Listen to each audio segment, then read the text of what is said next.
ဘောလုံးဝါသနာရှင်ညီကိုတို့အားလုံးမလားပါ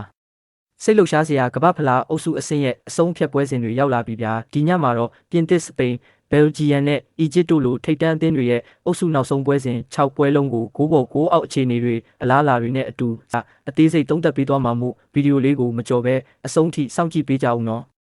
ပထမဆုံးပွဲစဉ်အနေနဲ့ကတော့ဟာလန်ရဲ့နော်ဝေနဲ့ဘာပီတို့ရဲ့ပြင်သစ်အသင်းတို့ပွဲစဉ်ပဲဖြစ်ပါတယ်အားကြီးအရာပြင်သစ်က1.658နဲ့အသာရနေပေမဲ့နော်ဝေကလည်းအားကိုးရမယ့်တိုက်စစ်ရှိပါတယ်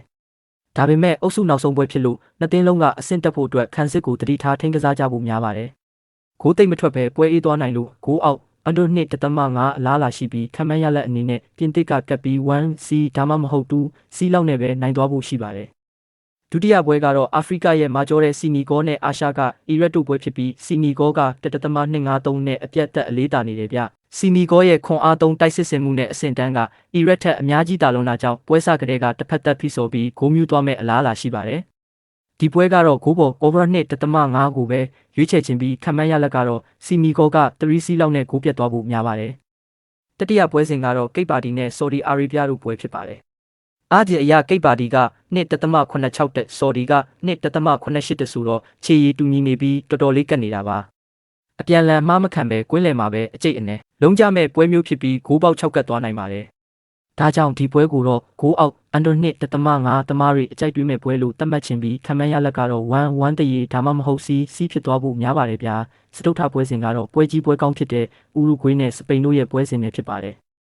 စပိန်က1.668နဲ့အသာရနေပေမဲ့ဥရုဂွေးကလည်းမမထန်ထန်တုတ်ပြန်မဲ့အသင်းပါ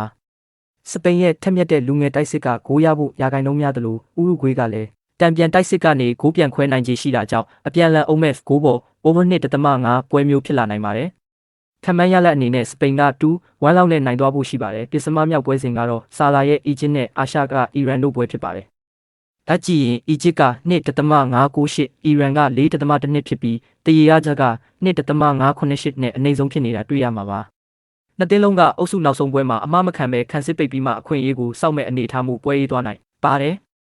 ဒီပွဲကိုလည်းဂိုးသိမ့်မထွက်နိုင်တဲ့ဂိုးအောက်အန်ဒို2.5ဖြစ်ပဲညွှန်ပြခြင်းပြီးခံမှန်းရလက်ကတော့အီဂျစ်ကကပ်ပြီး1Cဒါမှမဟုတ်1တရေဖြစ်သွားနိုင်ပါတယ်နောက်ဆုံးပွဲကတော့နယူးဇီလန်နဲ့ဥရောပအင်အားကြီးဘယ်လ်ဂျီယမ်တို့ပွဲဖြစ်ပါတယ်ဘယ်လ်ဂျီယမ်က1.2ဆိုတော့အပြတ်သက်ကိုတာလွန်ပြီးရေပန်းစားနေတာပါဘယ်လ်ဂျီယမ်ရဲ့ကွင်းလယ်ဖန်တီးမှုနဲ့တိုက်စစ်အရှိန်ကနယူးဇီလန်ထက်အပြတ်သက်တာကြောင့်ပွဲစကလေးကဖီးဆော်ပြီးဂိုးတွေတွင်းသွားဖို့ရှိပါတယ်ဒါကြောင့်ဒီပွဲကိုတော့ဂိုးပေါ် over 2.5ဖြစ်ပဲရွေးချယ်ခြင်းပြီးခံမှန်းရလက်အနေနဲ့ဘယ်လ်ဂျီယမ်က3Cဒါမှမဟုတ်ဖို့ C လောက်နဲ့ဂိုးပြတ်နိုင်သွားဖို့ရှိပါတယ်ဗျာဒီညရဲ့အုပ်စုနောက်ဆုံးပွဲတွေကဘယ်တင်းတွေကအုပ်စုတက်သွားမလဲထင်လဲမိမိတို့ရဲ့အမြင်တွေကိုအောက်ကခံမှန်းမှာပွန့်ပွန့်လင်းလင်းရေးသွားကြအောင်နော်